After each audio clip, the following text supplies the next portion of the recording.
Welcome to the podcast, Fiona. It's so great to have you here. Thanks for having me. It's a pleasure to be here. So, one of the big topics I'm really excited to discuss today is a big part of the work that you've done, and you, along with Kaz, your partner, this with Seed Sisters, of course, have written this incredible book, Poison Prescriptions. But before we dive down that incredible rabbit hole, I would love if you could share with me a little bit about your own journey onto the plant path and how that started.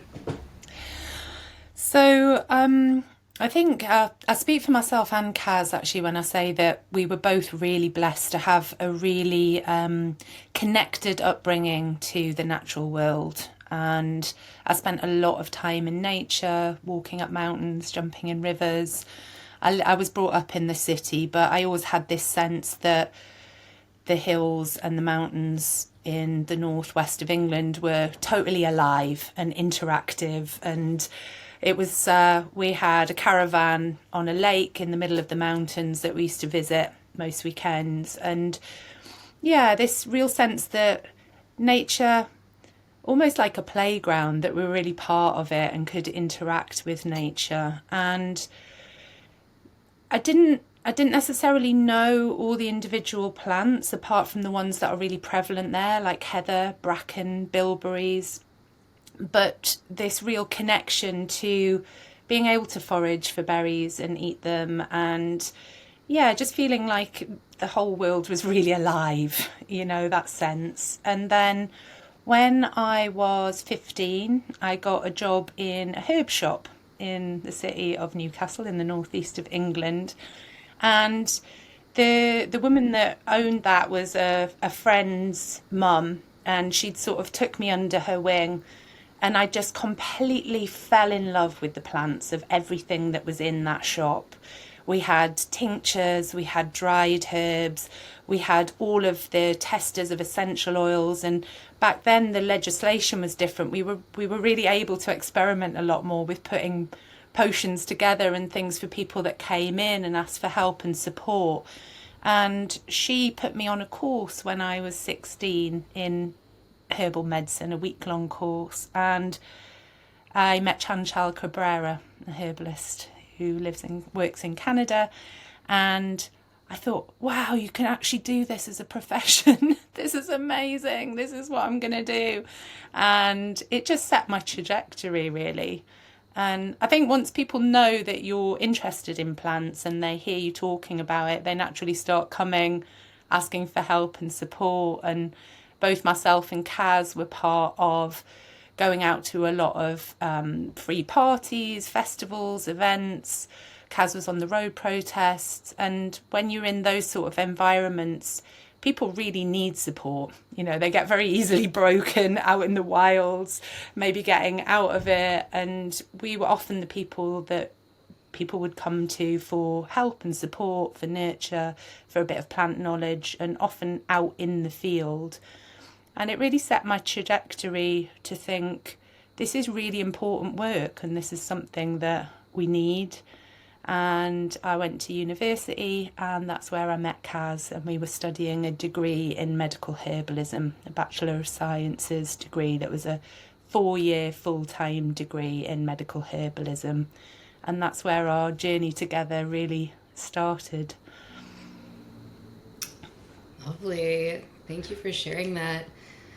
I find it interesting too. I've heard from more than one herbalist that part of their herbal journey has intersected with activism as well. And that seems to be, I think of herbalism as being activism in itself, as creating empowerment for our communities and ourselves and our people, and in the face of a lot of folks that don't want us to be able to do so.